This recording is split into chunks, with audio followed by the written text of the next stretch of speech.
Hello guys, আসসালামু আলাইকুম। আজ খুবই শুটকি খেতে মন চাইলো, রান্না করে লইট্টা শুটকি, চট্টগ্রামের কক্সবাজারের জনপ্রিয় খাবার। বেগুন দিয়ে শুটকি দিয়ে রান্না ভুনা। তাই দৌড়ে ছাদে চলে গেলাম আমার ছাদ বাগানে এবং কেচি এবং টুকরি নিয়ে গেলাম।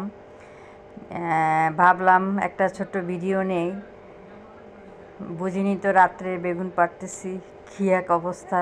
যাই হোক, বড় বড় দেখে অনেকগুলো বেগুন পাড়লাম এবং বাসায় এসে শুটকি দিয়ে রান্না করলাম। আর আমার গাছের বেগুন মাশাআল্লাহ খুবই সুস্বাদু হয়েছে এবং খুবই টেস্টি। সবাই গাছে লাগান, গাছকে ভালোবাসুন এবং নিজের গাছের সবজি রান্না করে খান। শুটকি দিয়ে অনেক মজাদার একটি খাবার, জনপ্রিয় একটি খাবার। ধন্যবাদ সবাইকে।